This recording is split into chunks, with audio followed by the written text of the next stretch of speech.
Hello, and welcome to Enlightened Empaths, your community for the spiritually awakened, where we discuss, explore, and connect with fellow empaths, healers, intuitives, and seekers.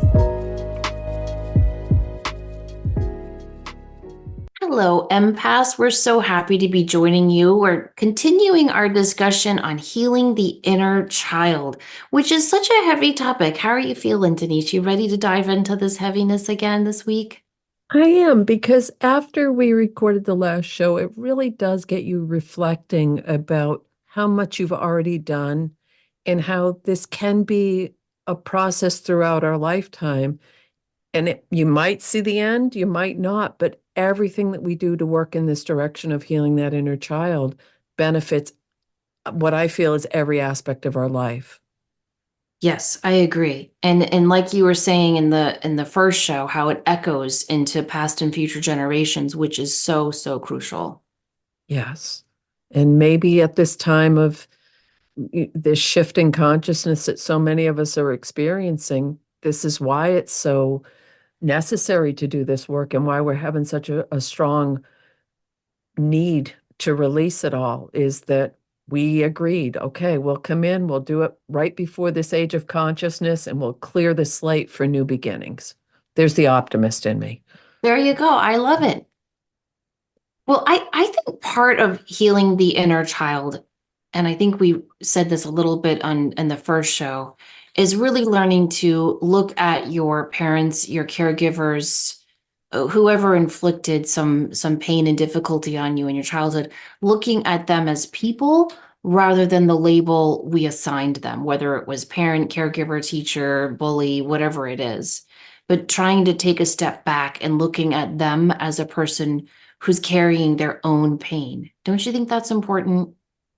I think it's really important, especially if we look at this, doing this work. The whole point of it is often to try to create the safety and security that our younger selves may not have felt that they received or they didn't receive.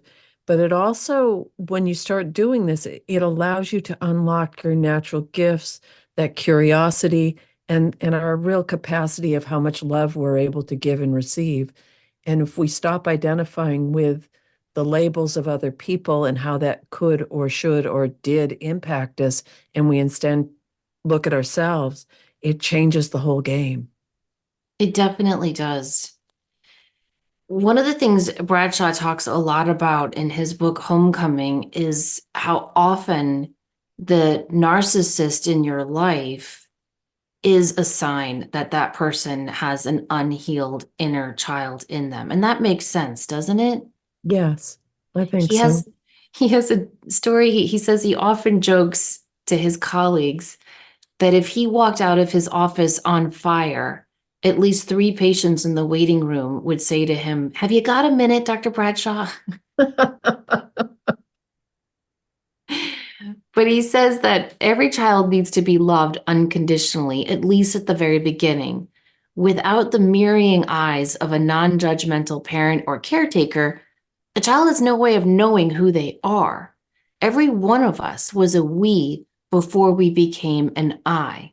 We needed to know that we mattered, that we were taken seriously, and that every part of us was lovable and acceptable. We also needed to know that our caretaker's love could be depended on. These were our healthy narcissistic needs. If we did not get them met, our sense of I am was damaged. I thought that was really important because there are healthy narcissistic needs that we have. And sometimes, especially empaths, can look at any need that they have as selfish. Have you noticed that? Very much so. That's a really, really important point.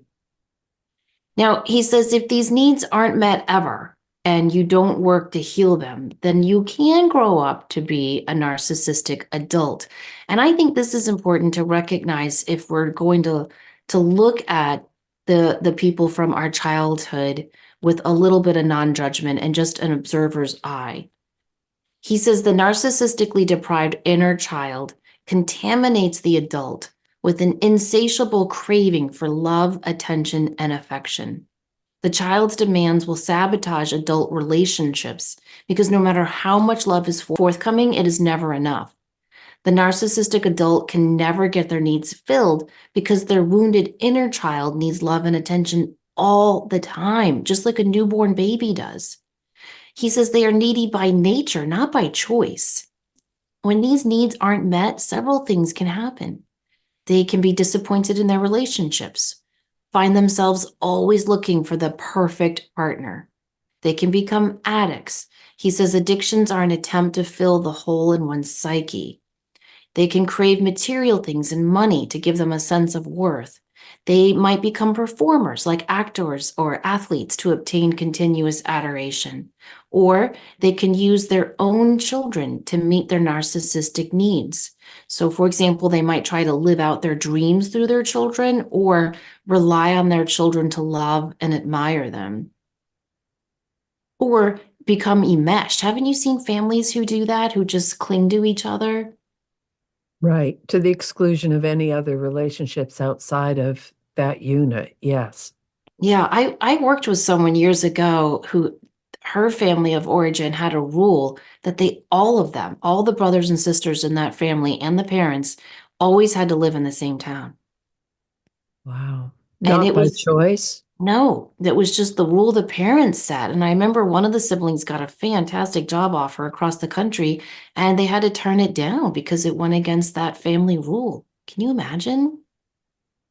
Well, I've known a lot of people who have struggled because they were the person who chose to leave or chose to move away from where the rest of the family lived. And that's another whole dynamic because many, many have said that they always felt like it was that they were somehow letting their family down or that they were the black sheep or that they were the one who, and there's some issues with that sometimes. Yeah, there definitely can be. I think sometimes situations are so unhealthy that's your only choice. But Right. I think other times it's a form of running away from a problem. What's the old Zen saying? Wherever you go, there you are. Yeah, those damn geographicals, they follow you, don't they? They sure do. Now, he has a whole section on the book on toxic shame that was really, really heavy and deep. He says that any abuse endured in childhood, whether it's physical, sexual, or emotional, creates toxic shame. And he defines this as the feeling of being flawed and diminished and never measuring up. Toxic shame feels much worse than guilt. With guilt, you've done something wrong, but you can repair that. You can do something about it. With toxic shame, there's something wrong with you, and there's nothing you can do about it. You are inadequate and defective. Toxic shame is at the core of the wounded child. And he says once toxically shamed, a person loses contact with their authentic self. What follows is a chronic mourning for the lost self. When you are raised by adult children, these parents resent your neediness and they shame you for it. And so what results is that you internalize that and continue to shame yourself for having needs. I Wow. wonder if that's why some like the control issues or the independence or the the overthinking, I wonder if that results from all of that so that you can prevent being needy. I don't know. What's running through my mind now is you've been brought this up in a lot of different episodes we've done that if you have one consistent, strong parent, that can make the world of difference. And that's from a therapeutic standpoint, from research, from psychology, all of those things. But in circumstances where you may not know the impact another parent or caretaker has had on your child, because when we were getting ready to record these shows, we talked about our own stuff, but we also talked about, you always wonder, is that why my child does this, or is there something there?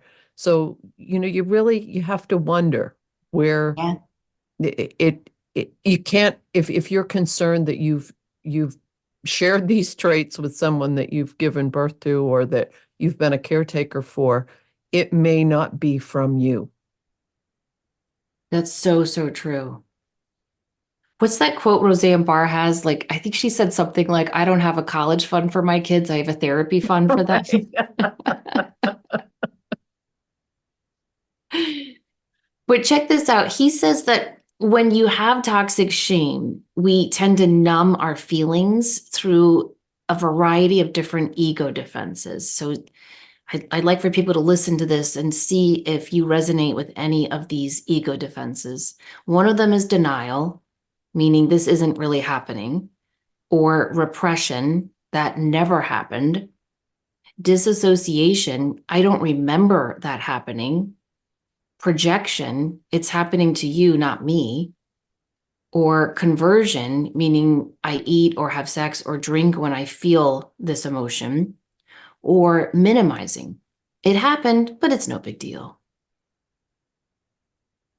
And just thinking about how you've shared that you and your sisters perceive different situations in your life from when you were kids and birth order and all the things we mentioned in the last episode. But each of those things you just mentioned could be a different coping mechanism depending on where you were in the family and how it impacted you. Oh, interesting. Like oldest, middle, youngest. Yeah.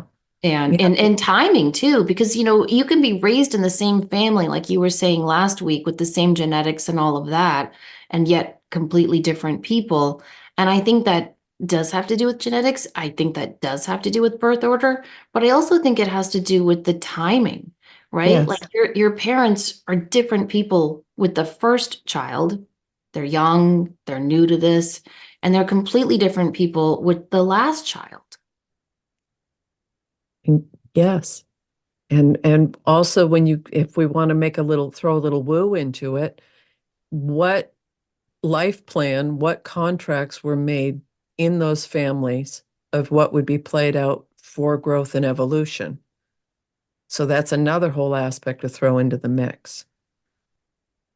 Well, I think that's an important aspect because I always like to pull the positive out of a situation. And so, in addition to looking at your parents or caregivers as people rather than, these labels, I think it's also important to reflect on what you learned from your childhood. What positive strengths were you able to cultivate from the difficulties you might have gone through?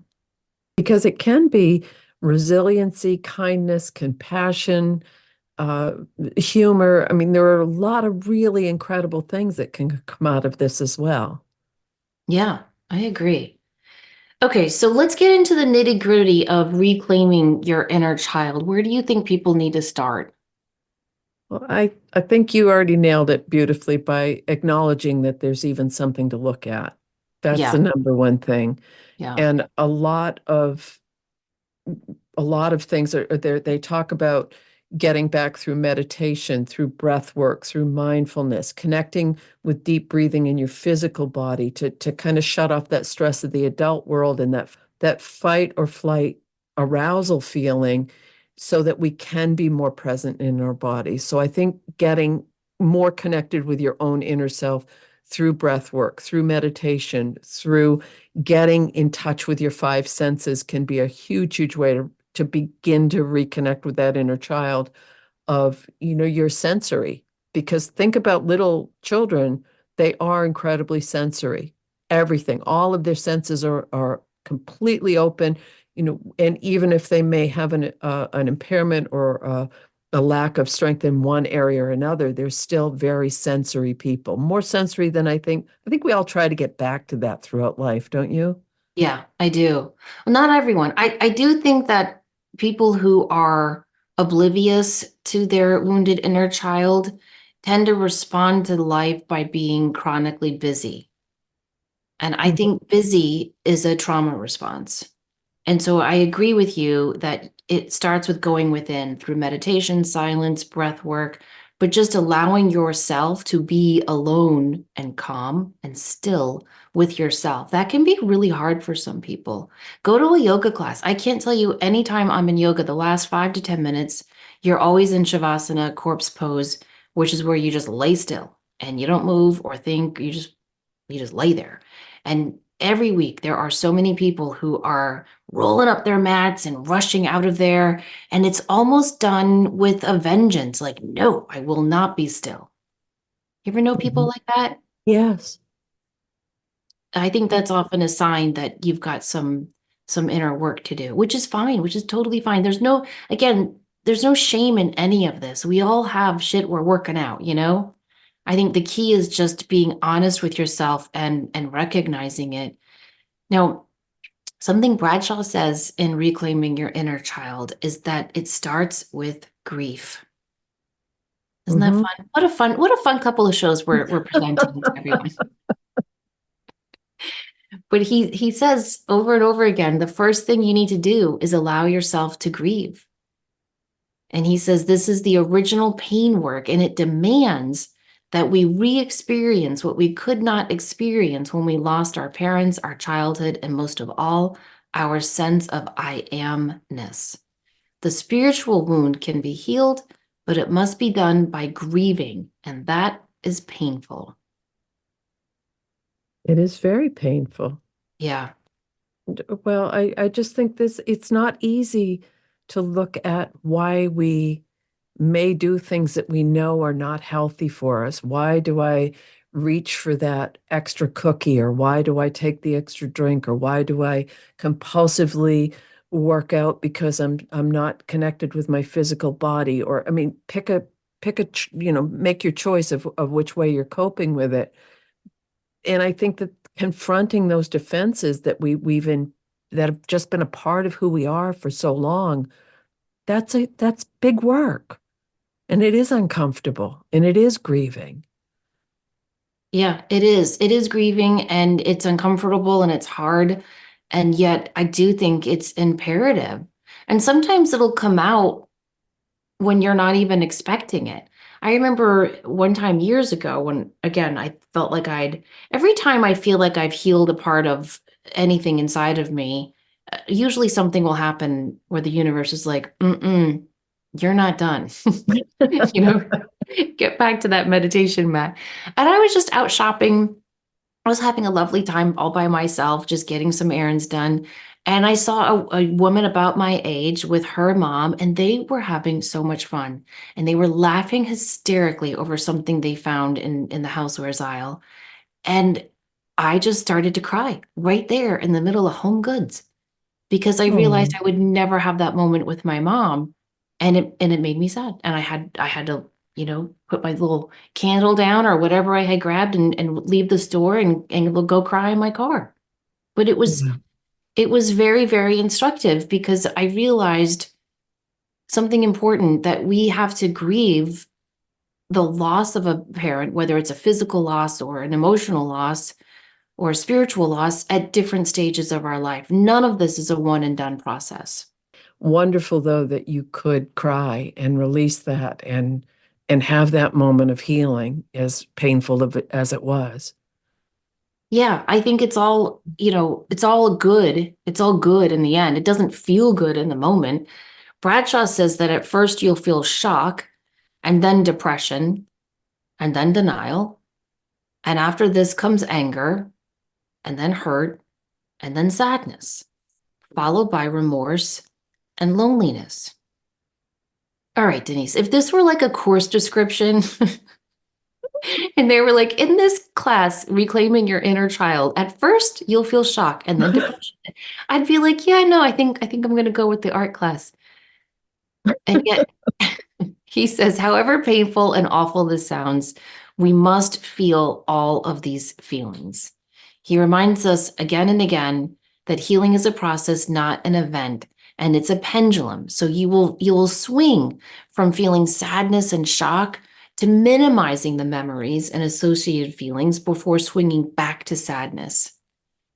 As long as you remain present for yourself throughout this healing journey, you will be doing the healing work.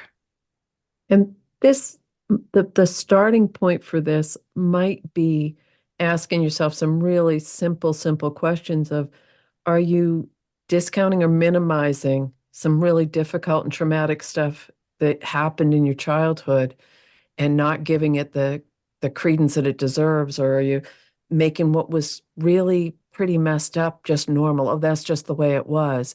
So those are those initial denial things, or being the eye openers of, oh, there is something here I need to look at.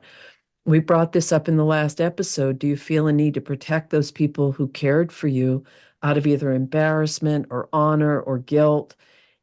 Or do you just think I'm too far gone and it's not going to matter anyway? But those can all be precursors to starting to step into these. I think it's like any process of grief that it doesn't, yes, you're going to go through all those stages, but I feel like it skips around, don't you? That you're in a place of denial, then you're in a place of sadness, then you're in a place of, but it's not necessarily a linear, clean path. No, definitely not. And that is okay. And you made a great point about some people might think, oh, it's too late for me, or it's too late for this, or I'm too old to deal with this. That is not true. I had a client for years. She started coming to me when she was 89 or 90, and she would come every 6 months. And the only thing she wanted to know is, when am I going to die? When am I going to die? When am I going to go meet Jesus? That was her big question. And I don't answer those questions, right? That's not for me to know. That's only for God or your higher power to know. And so I would tell her that super honestly. And yet she kept coming back and asking me that question. And so finally, I don't know, the fourth or fifth time, I was like, all right, I gotta dig into this. And it turned out that she hadn't been a super amazing mother, and she needed to apologize to her surviving son. Wow. And she did not want to hear that. And I did not, she was mad. And I did not see her for about a year, year and a half. And then she came back to see me and was very thankful that it did really, really help. And she passed soon after that. Oh my goodness. Yeah. I do not think it is ever too late for us to heal, to ask for forgiveness, to give forgiveness, to forgive ourselves, to work on it, to love ourselves. There's never too late for that. No. And, another technique is to make a childhood timeline and from birth to 21 or birth to 18 and go through and did your parents get divorced and say, oh, age 5, my parents got divorced, or, this happened when I was 8, or there was a horrific, just kind of but what I find is many people have blocks where they don't remember big chunks of their childhood. It's just not there, and it's not because they just don't remember it. So that could be a difficult thing. But if you do have some key things, that could be an indicator to go back and revisit. Okay, so that's where that started. Oh, and I started drinking when I was this age, or I started to, whatever your coping mechanism may have become, it started somewhere. And sometimes going back and looking at that childhood timeline can be really helpful in as a starting point. One of the things my sisters and I did in our 20s and 30s a lot, when we would get together and the kids would go to bed, we would just pour a glass of wine and share stories. And we did that for years. And eventually we got to a point where we were like, okay, I think we've healed all this. We've gotten it all out.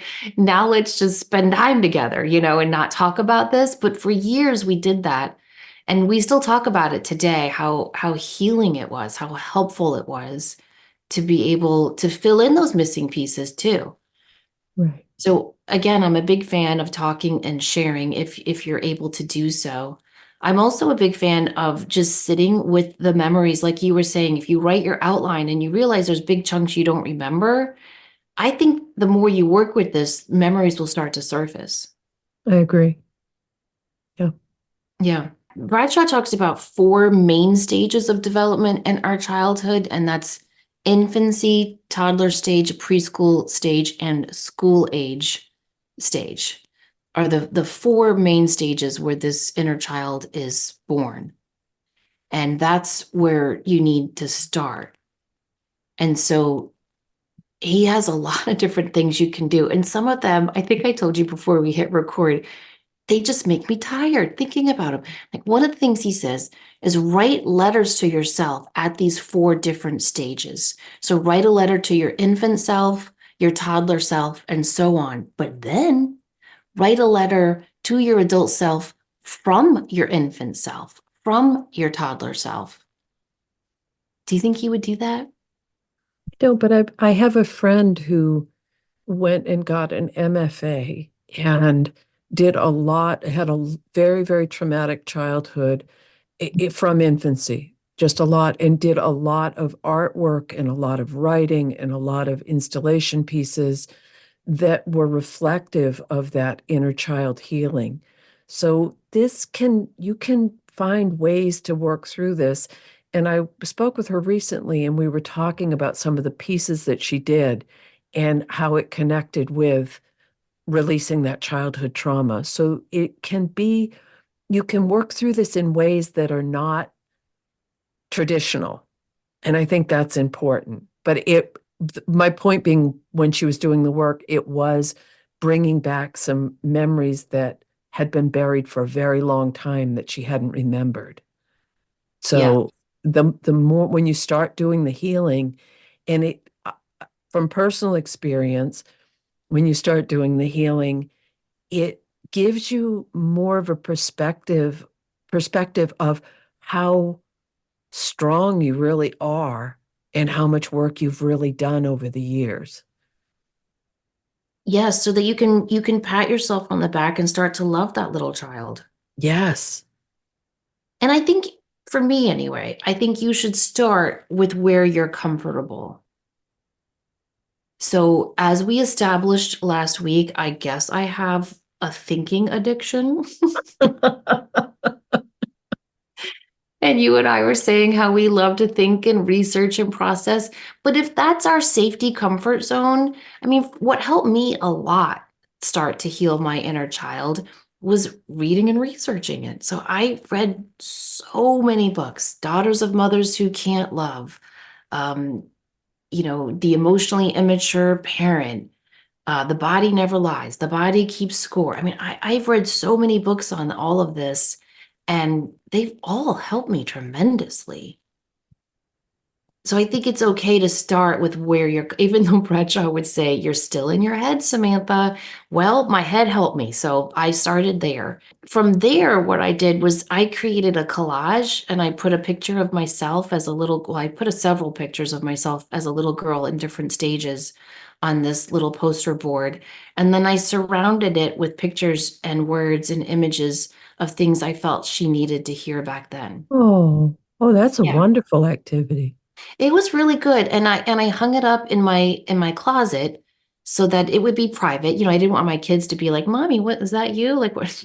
I didn't want to be Right. like, "Mommy's healing her inner child right now, girls." I, I hung it up. I taped it to the wall of my closet, and then every morning when I was getting dressed, or every night when I was putting on my pajamas, I would just send her love, and I would read those words and look at those images that I felt she needed to hear as a little kid, and that helped me a lot. But again, I like doing artistic, creative stuff. So I think you have to start with what's comfortable to you Yes. and then move from there. Because, okay, I want to ask you what you think about something Bradshaw stresses in his book. He says, in order to heal our toxically shamed emotions, we have to come out of hiding and trust someone. Now, he says this person you should start with is you. Like, you got to start by trusting you. And he has a quote from Joe Cordat that says, of all the people you will ever know, you are the only one you will never leave or lose. So he says to start there. But then he says you need to start with a trusted friend or a therapist and start to share all these toxically shamed emotions. What do you think about that? Ooh, that's a hard one. I do think trusting yourself is the first step, 100%, because if you can't trust yourself, then I agree with that. How could you possibly even know what it felt like to trust someone else? For people who may not have had good luck with sharing, I think there might be baby steps to go in that direction. I do think you need to find a way to give voice to it. Yeah, I do too. And I think you have to just find someone that you trust. And it's okay to interview therapists. I don't think people talk about that enough. If you go to someone and you don't really jive with them after the first visit, don't go back. Right. But I do think it's a good idea to find someone that you can process this with, especially if you're calling up deep-seated stuff that you've been pushing down for a while. And they'll validate you and they'll help you express it and they'll hold your hand and they'll hold a safe space for you through it. One of the things my therapist had me do when I was working on healing my inner child was write down memories from my childhood. So he created a chart and it said memories from your childhood, and then the middle column was how you felt about it then, and then the third one was how you feel about it now, and then the fourth one was lessons learned. And that was so instructive to look at how I felt about a certain memory as a child and how I feel about it now, because very often they are different. And he said, Yes. if you have a memory and you feel the same way about it then that you do now, that's usually an indication that that's an issue you got to work on and release and heal. Well, and that makes perfect sense because when people get stuck on that loop tape of this happened and there's no way out of it, or this, and they're not able to get any distance from it or see it from another viewpoint, then it's just going around that same circle over and over and over again. And I think another, probably the biggest part in all of this is you were a child. You were a little person. You did not have the resources or the ability or anything to do that. So feeling bad about it or holding that, you didn't do anything wrong. You were there. And I mean, you think about brain chemistry and, abstract thought doesn't even come in until 7, 8, 9 years old, depending. So you were so vulnerable. And then to have that all ripped away and then to listen to this and say, well, you need to learn to be vulnerable again. That's asking a lot. And I know we can do it and we can find those trusted people. But one part, and I don't know if Bradshaw mentioned this or not, is we're talking about the situations that we can identify. So you had a toxic parent or you had a situation, but for some, there's also that you have to deal with why didn't the other person step in and do something about it when they witnessed it? Hmm, that's a tough one, right? That's a really tough one because I think you're getting the double whammy with that one. Mm-hmm. Mm-hmm. And sometimes I think adult children or whatever we want to call that have a harder time with that caregiver than the other one, the one who was permissive and didn't step in.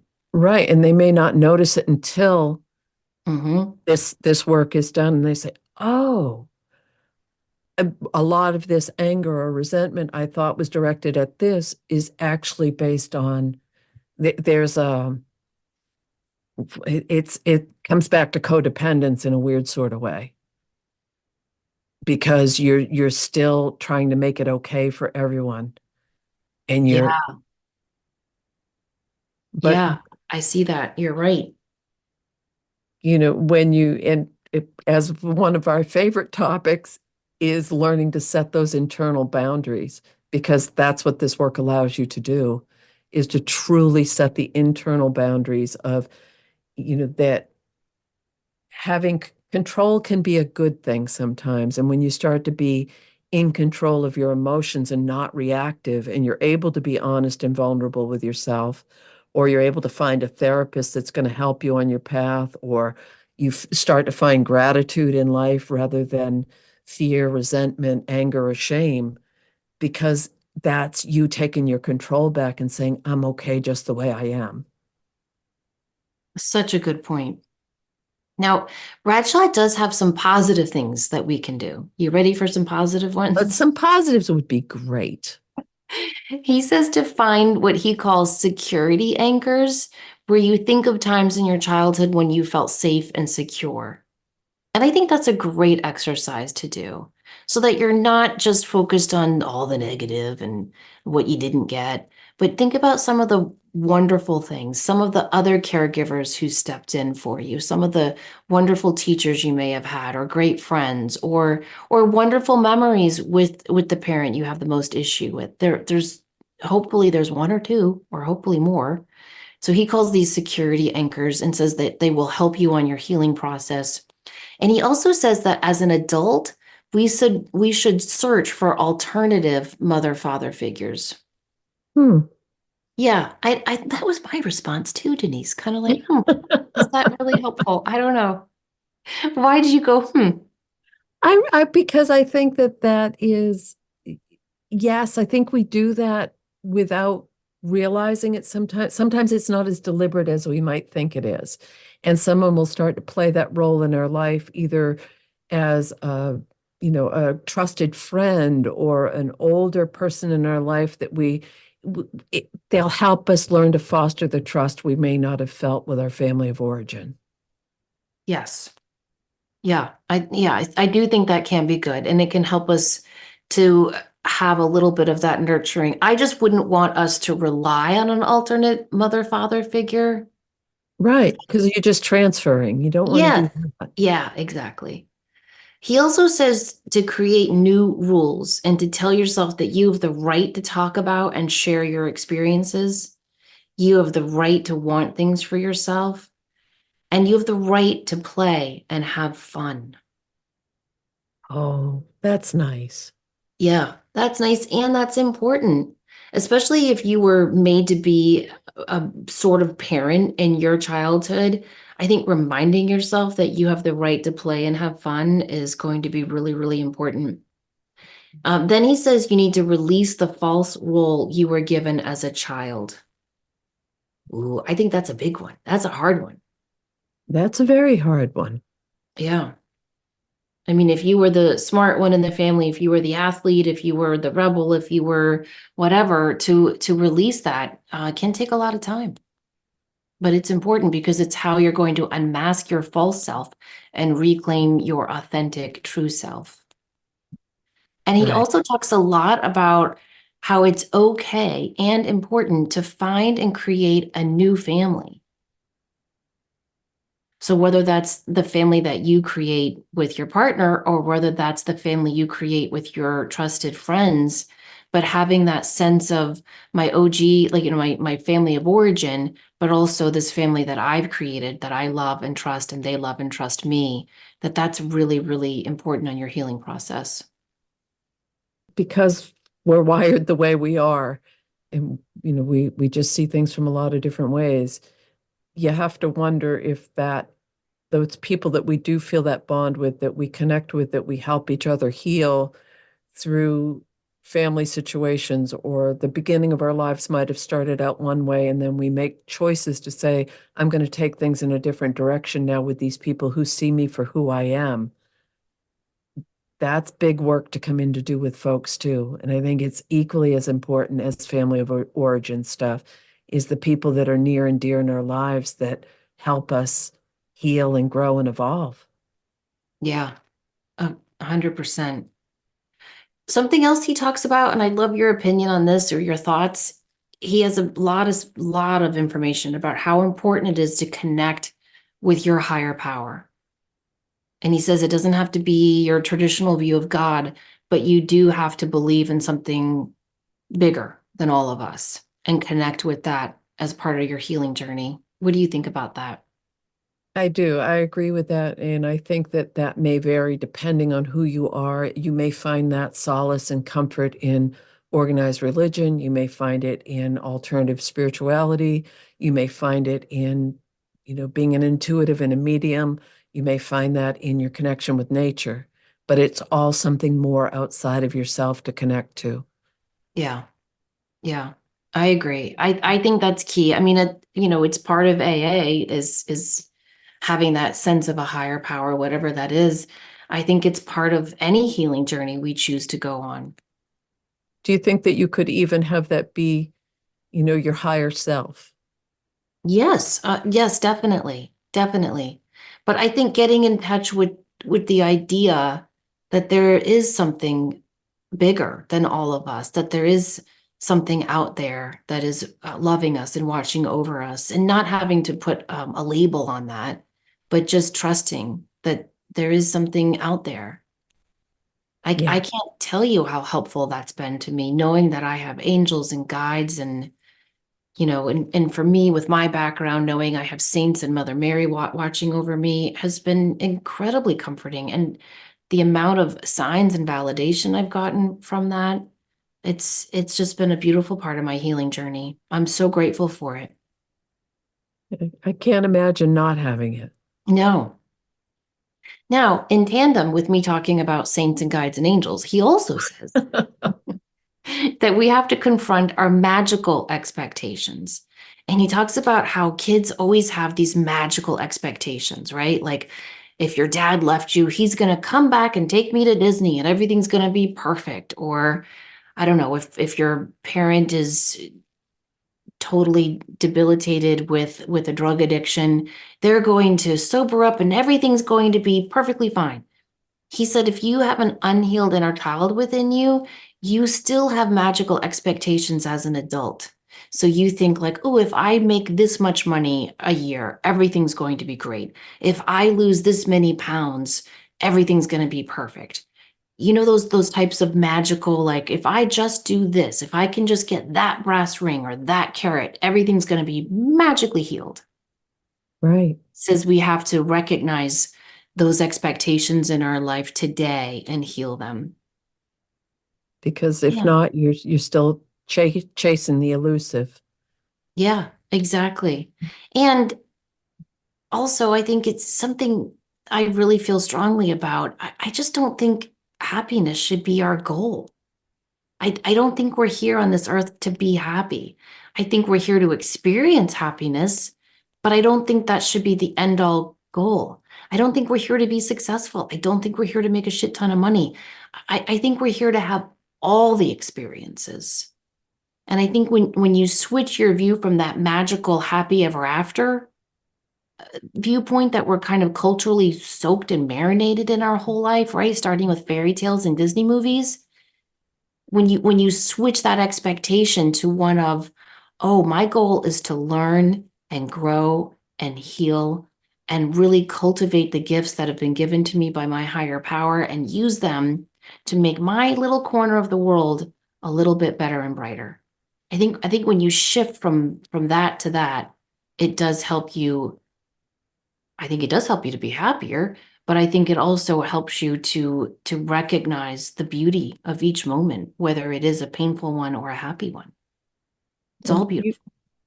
it is. And you made a good point about the creativity because when you start to nurture your creativity, whether it's through drawing or cooking or gardening, or you like to sit and read graphic novels, or when you start to do things that you enjoy, it's centering and it takes us back to that inner child. It takes us back to that little happy place because it's something that's all ours.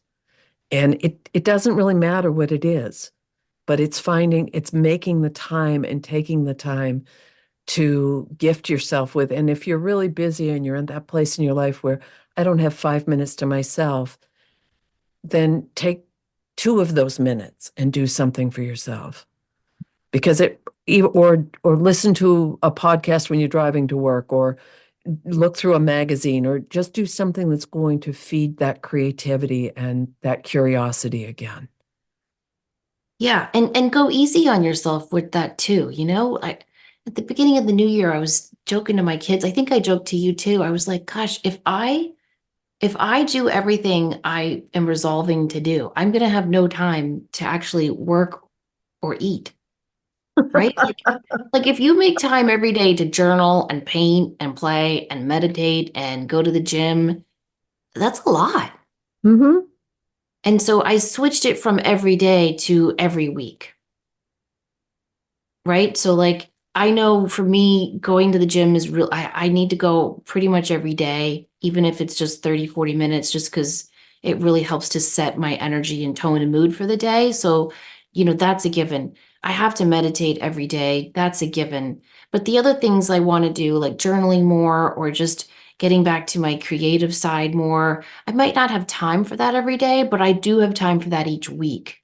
And that helps a lot too. So again, all of this that we're talking about is on a spectrum. None of this is a one and done. None of this is, we're not saying you have to feel all these feelings today or, right now, but we're just saying give yourself permission to feel these feelings. And in tandem with that, give yourself permission to be more childlike, to be more playful, to go easy on yourself. And it doesn't have to be all in one day or even all in one year, but just set it as an intention and you will start to work towards it. Exactly. And for me, it is the journaling every day. And I said that to a dear friend this morning. We were talking, and I said, I'm just so glad I can write myself off the cliff. It doesn't matter how I start when I wake up in the morning, I can talk myself through it. So I think for you, you're saying you get that from the gym, from meditation. So there's no right or wrong way to do this. There's something, find something that it becomes that non-negotiable in your life that you feel better doing it, because that's all we're trying to do with all this inner child work is we want to feel better.